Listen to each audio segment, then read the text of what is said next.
का स्वागत करते हैं और हमेशा की तरह आपने जो हमें सहयोग दिया है और देते रहे हैं उसके लिए हम आपके आभारी हैं। और मेरा परिचय भाई मनोज जी भी आपसे करवाएंगे। आज की इस प्रेस वार्ता में आपका स्वागत करते हैं और हमेशा की तरह आपने जो हमें सहयोग दिया है और देते रहे हैं उसके लिए हम आपके आभारी हैं। और मेरा निवेदन रहेगा नवनियुक्त हमारे वूल फेडरेशन के अध्यक्ष श्री मनोज ठाकुर जी से कि आज की प्रेस वार्ता को संबोधित करें। धन्यवाद। सबसे पहले तो मैं सभी आए हुए पत्रकार बंधुओं का हार्दिक स्वागत करता हूं और मैं आज सबसे पहले ये बताना चाहूँगा कि जो पहलगांव में जो नृशंस हत्या हुई है और उसमें जो हमारे बेकसूर लोग जो हैं मारे गए हैं उनके प्रति मैं अपनी संवेदना व्यक्त करता हूँ और भगवान से ये प्रार्थना करता हूँ कि उन सभी दिवंगत आत्माओं को शांति प्रदान हो। साथियों, अब मैं ये आपको इंट्रोड्यूस कराना चाहता हूँ कि आदर के योग्य मेरे भाई पुनीत मल्ली जी, जो कि यहाँ के वरिष्ठ कांग्रेस नेता भी हैं और एक रिस्पॉन्सिबल पर्सन है हमारे यहाँ धर्मशाला के, हमारे वूल फेडरेशन के नवनियुक्त डायरेक्टर राजेश कपूर जी, हमारे पूर्व में रहे प्रधान और गद्दी कल्याण बोर्ड के मेंबर श्री हंसराज जी, गद्दी सिप्पी उत्थान महासभा हिमाचल प्रदेश के अध्यक्ष श्री देशराज अत्री जी, हमारे हिमालयन गद्दी यूनियन के प्रधान श्री महेंद्र सिंह जी, कुलभूषण जी, अर्जुन जी, विजय कुमार जी, हमारे अवस्थी जी, धनीराम अवस्थी जी, कमलेश जी और बाकी सभी मेरे साथ आए हुए साथियों, मैं पता नहीं अगर किसी का नाम भूल गया हूं तो मुझे माफ कर देना। आज हमारे लिए बड़ा एक सौभाग्य का दिन है कि हमारे माननीय मुख्यमंत्री ठाकुर सुखविंदर सिंह सुक्खू जी ने मुझे वूल फेडरेशन का अध्यक्ष नियुक्त किया। उसके लिए मैं ठाकुर सुखविंदर सिंह सुक्खू जी और अपने शीर्ष कांग्रेस नेतृत्व का हार्दिक धन्यवाद करता हूं और मैं उन्हें विश्वास दिलाता हूं कि जो विश्वास उन्होंने मुझ पर व्यक्त किया है उसमें मैं पूर्ण रूप से खरा उतरने का प्रयास करूंगा। आप सभी जानते हैं कि वूल फेडरेशन जो है ये ऊन से संबंधित एक ऐसा कारोबार है जो एक सीधा गद्दी समुदाय से जुड़ा हुआ है और गद्दी समुदाय ये जो आज से कई साल पहले हजारों लाखों में भेड़ बकरियां पाला करते थे, आप सभी जानते हैं कि आज वो किन समस्याओं का सामना कर रहे हैं और बहुत सी ऐसी समस्याएं हैं जो उन्हें इस पेशे से महरूम होने के लिए मजबूर कर रही हैं, चाहे वो जंगलात से संबंधित हो, चाहे वो आगे इनका जो अपना ऊन का जो कारोबार है उसको बढ़ाने के लिए आगे जो उनको जो कीमतें नहीं मिल रही हैं उससे संबंधित हो, चाहे वो जो चोरी चकारियां हो रही है उससे संबंधित हो। तो मैं समझता हूं कि इनका दर्द तो मैं वर्षों से जानता था, क्योंकि मैं खुद भेड़ पालक हूं। मुझे पता है कि मेरी भी जो भेड़ बकरियां बिकने के कगार पर थी तो इसके पीछे भी यही कारण थे, जिसमें कोई चरागाह की प्रॉब्लम आ रही थी, कोई घास से रिलेटेड, कोई बीमारियों से रिलेटेड, कई तरीके की जो समस्याएं आ रही थी। उससे बेचारे कई जो हमारे भेड़ पालक हैं आज भी वो इन अपने कारोबार को छोड़ने पर मजबूर हो रहे हैं। परंतु मैंने माननीय मुख्यमंत्री जी से जो ये बात करी है तो उन्होंने मुझ पर जो विश्वास व्यक्त किया है वो इसीलिए किया है कि मनोज कुमार, गद्दी समुदाय एक ऐसा समुदाय है जिसका जो कारोबार है वो अपनी संस्कृति से भी जुड़ा हुआ कारोबार है। ये हिंदुस्तान में क्या, एक संसार में एक ऐसा कारोबार आपको, अब एक समुदाय, ऐसा समुदाय है जिसके पास एक संस्कृति से जुड़ा हुआ कारोबार है। नहीं तो संस्कृति से जुड़ा हुआ कारोबार किसी का नहीं होता। ये एक ऐसा जो गद्दी समुदाय का जो अपना कारोबार है वो संस्कृति से जुड़ा हुआ है।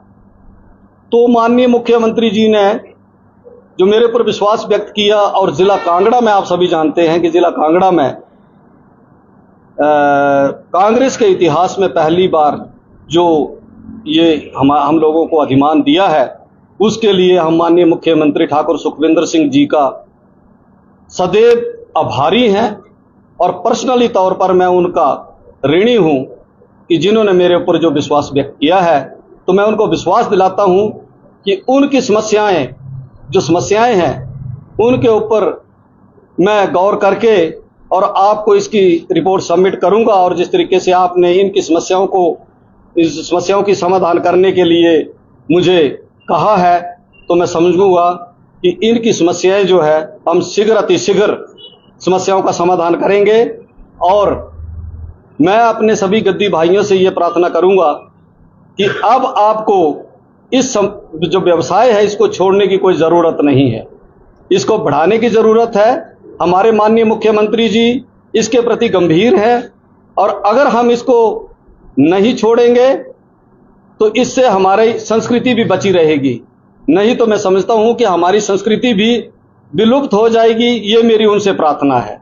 इन्हीं शब्दों के साथ मैं आपका धन्यवाद करता हूं, और दोबारा अगर कुछ किसी ने पूछना हो तो मैं इसका जवाब दे सकता हूं। सबसे पहले कार्य क्या रहेगा आपका प्रदर्शन के लिए, गद्दी समुदाय के लिए किस तरह से कार्य प्राथमिकताएं विशेष रहेंगी?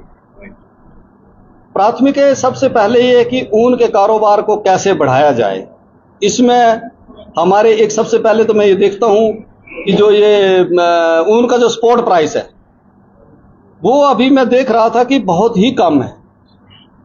जो सीजनल कारोबार है वो 45 रुपए से 71 रुपए तक, जो आज के ज़माने में जो हम 96-97 में छोड़ के गए थे, आज दिन तक भी वही चला हुआ है। सच्चे हैं बेचारे लोग, कैसे अपना कारोबार को, ये तो कैश क्रॉप के तौर पर ऊन को इसको समझा जाता था। दूसरी हमारी ये मेरी अगली वो प्राथमिकता होगी कि ये जो कारोबार है, ये हम वूल फेडरेशन जो रॉ वूल को जो हम बेच दे रहे हैं, डायरेक्ट रॉ वूल को बेच दे रहे हैं, तो इससे हमारे लोगों को कितना की फायदा हो रहा है वो आप सभी जानते हैं। मैं समझता हूं क्यों ना हम ऐसे हिमाचल में ऐसी संभावनाएं तलाशें कि जिससे इस कारोबार को हम बढ़ाने के लिए ऊन को, जितनी ऊन है उसको स्पिन करके और उसके कुछ ऐसे चीजें तैयार की जाएं जिससे कि हमारे लोगों का पैसा हमारे ही लोगों के बीच में रहे और अधिकतर लोगों को इससे रोजगार मिले। दूसरा यह है कि जो चारागाह से संबंधित जो समस्याएं आ रही है लोगों को, चारागाह जो है वो बिल्कुल खत्म होने के कगार पर है, खत्म भी नहीं हुई है, पर उसको सिस्टमैटिकल चलाने की जरूरत है। ये अब आप देख रहे हैं कि भाई कहीं जंगल बंद है तो वहां घास है, जहां जंगल बंद नहीं है वहां कुछ भी नहीं है, वहां विशाला घास है, जिससे कि हमारे लोगों को बहुत दिक्कत हो रही है।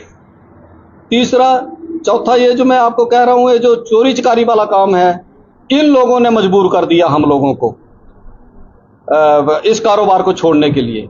मैं कल डीसी साहब से मिला था, मैंने डीसी साहब से ये रिक्वेस्ट की थी कि डीसी साहब पुलिस प्रशासन को इतना मुस्तैद कर दीजिएगा, इसके लिए हम मीटिंग रखेंगे ताकि ये जो चोरी चकारी करने वाले जो हैं इमीडिएट अगर इनके ऊपर अंकुश लग जाएगा तो मैं समझता हूं कि भेड़ पालक जो है अपने व्यवसाय को कोई भी नहीं छोड़ना चाहेगा। आज के जमाने में ऐसा नहीं है कि भेड़ पालन व्यवसाय में कोई आदमी को कोई घाटा है, पर घाटा इस चीज का है कि जिसकी जान की सुरक्षा नहीं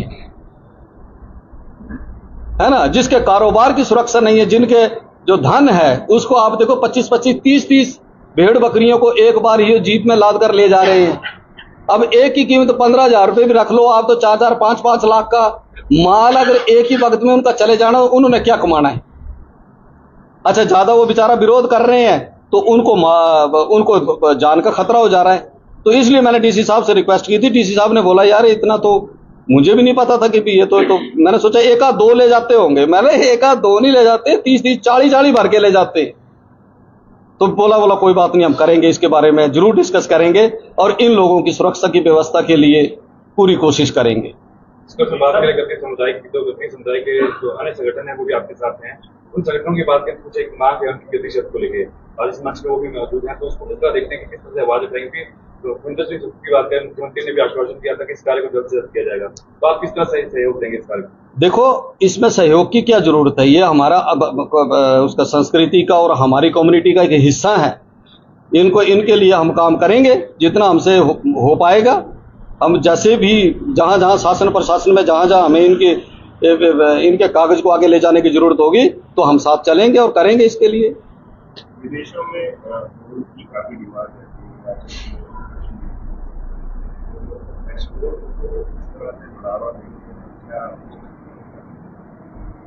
एक्सपोर्ट को बढ़ावा देने के लिए मुझे अभी डिपार्टमेंट से डिस्कस करना पड़ेगा कि आज दिन तक अगर इतनी डिमांड है तो आप लोगों ने एक्सपोर्ट क्यों नहीं किया। इसके लिए मैं डिस्कस करूंगा और जरूर अगर एक्सपोर्ट की संभावना होगी तो मैं आपको विश्वास दिलाता हूं कि एक्सपोर्ट जरूर करेंगे और इन लोगों को उसका जो उसकी कीमत है वो जरूर उसको मुहैया कराई जाएगी, जिससे कि ताकि अपने कारोबार को ये लोग बढ़ावा दें। जी, जैसे उनकी बात कर रहे हैं, उनकी मार्केटिंग का हिमाचल में कोई ऐसा कोई बड़ा व्यापक सा कोई साधन नहीं है कि जो भेड़ पालक हैं उनको जो है उचित दाम मिले। कईयों को जो है औने पौने भाव में बेचनी पड़ती है, क्योंकि मार्केटिंग का एक बहुत बड़ा अभाव है। दूसरी बात यह है, जो भी भेड़ पालक है, जो भी नजदीक का अगर कोई पशु औषधालय है वहाँ दवाइयाँ नहीं मिलती है, ये बहुत बड़ी चुनौती है। तो इन जो समस्या है इनका कैसे समाधान आप देखते हैं और कैसे बताएं? ये जो ऊन का समर्थन मूल्य, मैंने आपको पहले ही कहा ना कि जब हम 96-97 में वूल फेडरेशन के डायरेक्टर हुआ करते थे, ये कीमतें तब की चली हुई हैं और आज महंगाई कहाँ तक पहुंच गई है, इसके ऊपर गौर करना बड़ी जरूरी है। और मैंने दूसरा मैं ये बता रहा हूँ कि ये जो ऊन की अगर समर्थन जो मूल्य नहीं मिल रहा है, इसके पीछे अगर कोई कारण होंगे तो हम ये संभावना भी तलाशने की मैं कोशिश करूंगा। मैं जैसे आपको कह रहा हूं कि क्यों ना हम इनके ऊन को यहीं हिमाचल में ही तैयार करके उसके कोई कंबल बनाए, कोई कोट की पट्टियां बनाए, कोई टोपियां बनाए, उसके लिए हम ऐसी व्यवस्था करें कि जिससे इन लोगों को रोजगार भी मिले और इन लोगों की जो ऊन की कीमत है उसमें भी बढ़ोतरी हो। दूसरा मेरा सवाल था कि जो नजदीकी जो भी पशु औषधालय होते हैं वहाँ बड़ा अभाव रहता है। ऐसा है कि पशु औषधालय जो है वहां पर जरूर इनको मिलती हैं दवाइयाँ, पर यह है कि हो सकता है कि कहीं थोड़ी कमी रह गई होगी, तो उसके लिए मैं जरूर प्रयास करूंगा कि इनको मौके पे मिले।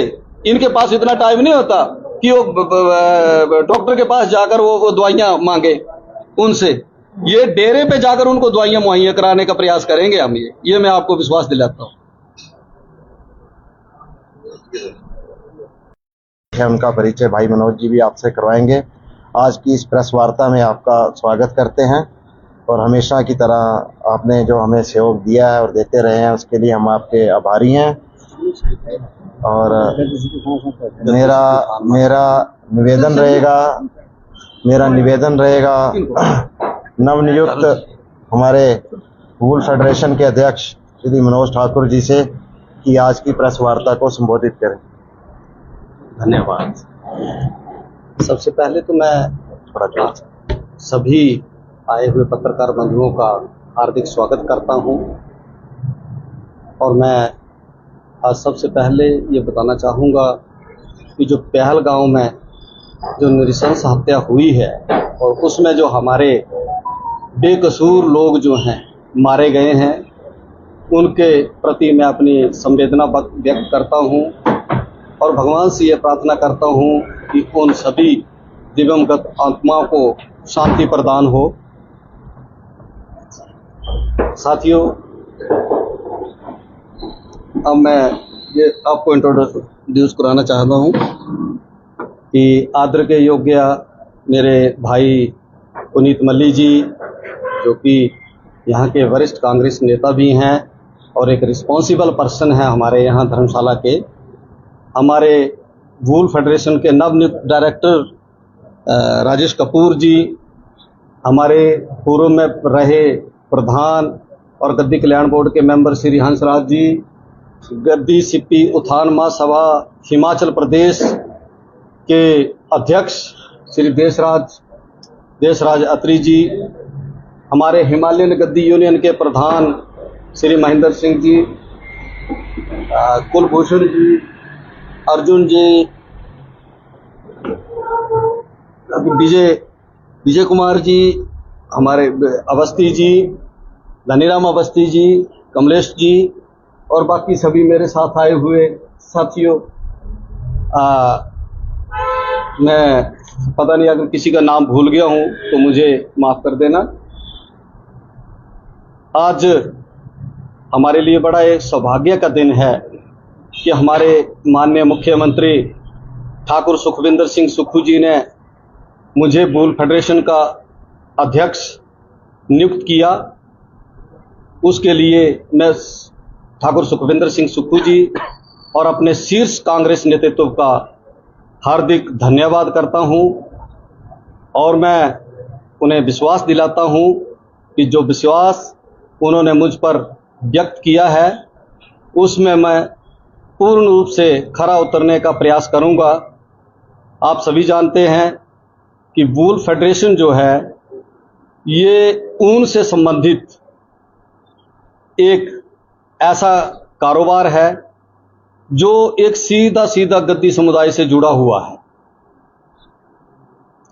और गद्दी समुदाय ये जो आज से कई साल पहले हजारों लाखों में भेड़ बकरियां पाला करते थे, आप सभी जानते हैं कि आज वो किन समस्याओं का सामना कर रहे हैं और बहुत सी ऐसी समस्याएं हैं जो उन्हें इस पेशे से महरूम होने के लिए मजबूर कर रही हैं, चाहे वो जंगलात से संबंधित हो, चाहे वो आगे इनका जो अपना ऊन का जो कारोबार है उसको बढ़ाने के लिए आगे जो उनको जो कीमतें नहीं मिल रही हैं उससे संबंधित हो, चाहे वो जो चोरी चकारियां हो रही है उससे संबंधित हो।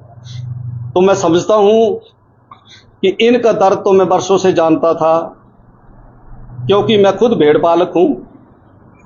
मुझे पता है कि मेरी भी जो भेड़ बकरियां बिकने के कगार पर थी तो इसके पीछे भी यही कारण थे, जिसमें कोई चरागाह की प्रॉब्लम आ रही थी, कोई घास से रिलेटेड, कोई बीमारियों से रिलेटेड कई तरीके की जो समस्याएं आ रही थी, उससे बेचारे कई जो हमारे भेड़ पालक हैं आज भी वो इन अपने कारोबार को छोड़ने पर मजबूर हो रहे हैं। परंतु मैंने माननीय मुख्यमंत्री जी से जो ये बात करी है तो उन्होंने मुझ पर जो विश्वास व्यक्त किया है वो इसीलिए किया है कि मनोज कुमार, गद्दी समुदाय एक ऐसा समुदाय है जिसका जो कारोबार है वो अपनी संस्कृति से भी जुड़ा हुआ कारोबार है।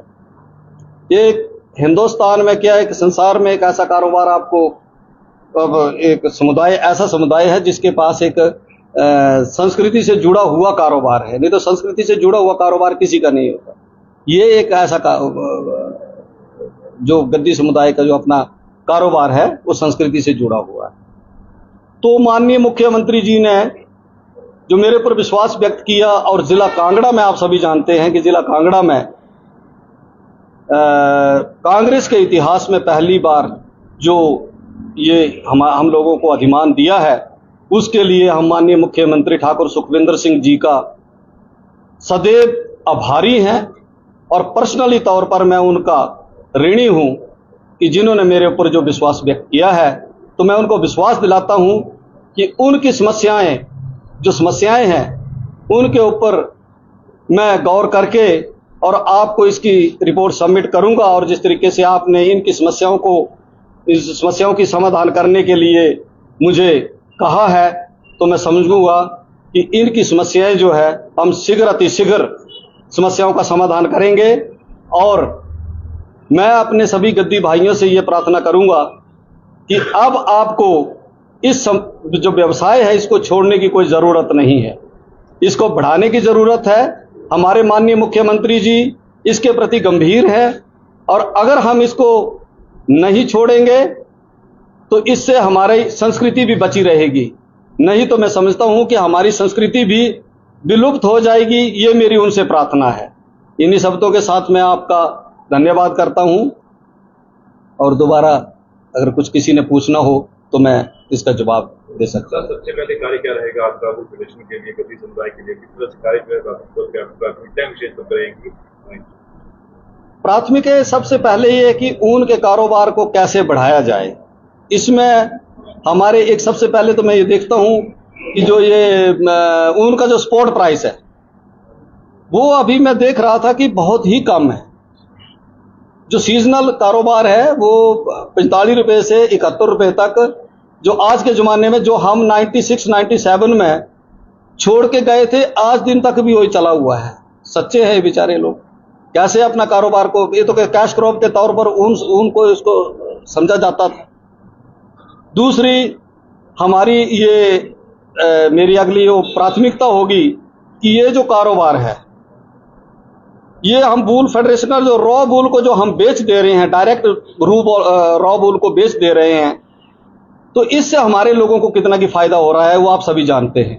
मैं समझता हूं क्यों ना हम ऐसे हिमाचल में ऐसी संभावनाएं तलाशें कि जिससे इस कारोबार को हम बढ़ाने के लिए ऊन को, जितनी ऊन है उसको स्पिन करके और उसके कुछ ऐसे चीजें तैयार की जाएं जिससे कि हमारे लोगों का पैसा हमारे ही लोगों के बीच में रहे और अधिकतर लोगों को इससे रोजगार मिले।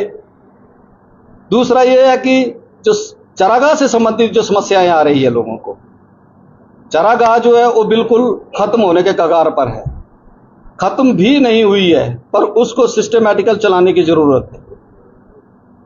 ये अब आप देख रहे हैं कि भाई कहीं जंगल बंद है तो वहां घास है, जहां जंगल बंद नहीं है वहां कुछ भी नहीं है, वहां विशाला घास है, जिससे कि हमारे लोगों को बहुत दिक्कत हो रही है।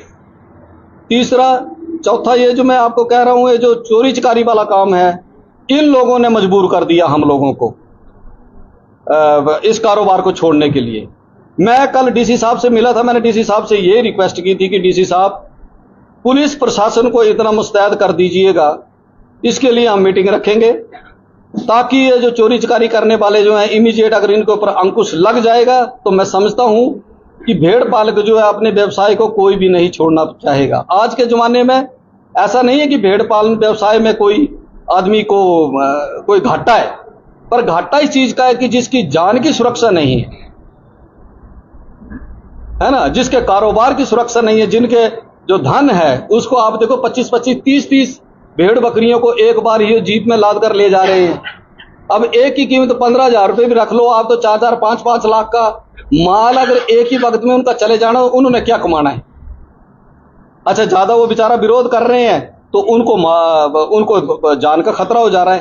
तो इसलिए मैंने डीसी साहब से रिक्वेस्ट की थी। डीसी साहब ने बोला यार इतना तो मुझे भी नहीं पता था कि ये तो मैंने सोचा 1-2 ले जाते होंगे। मैंने 1-2 नहीं ले जाते, 30-30, 40-40 भर के ले जाते। तो बोला कोई बात नहीं, हम करेंगे, इसके बारे में जरूर डिस्कस करेंगे और इन लोगों की सुरक्षा की व्यवस्था के लिए पूरी कोशिश करेंगे। इसको बात करें गद्दी समुदाय की, तो गद्दी समुदाय के जो अन्य संगठन है वो भी आपके साथ हैं। उन संगठनों की बात करें, कुछ एक मांग है उनकी गद्दी शब्द को लेके, आज इस मंच पे वो भी मौजूद हैं, तो उसको दूसरा देखते हैं कि किस तरह से आवाज उठाएंगे। तो सुखविंदर सिंह सुक्खू की बात करें, मुख्यमंत्री ने भी आश्वासन दिया था कि इस कार्य को जल्द से जल्द किया जाएगा, तो आप किस तरह से सहयोग देंगे इस कार्य में? देखो, इसमें सहयोग की क्या जरूरत है, ये हमारा उसका संस्कृति का और हमारी कम्युनिटी का एक हिस्सा है। इनके लिए हम काम करेंगे जितना हमसे हो पाएगा। हम जैसे भी जहां जहां शासन प्रशासन में जहां हमें इनके कागज को आगे ले जाने की जरूरत होगी तो हम साथ चलेंगे और करेंगे इसके लिए। विदेशों में की काफी डिमांड है,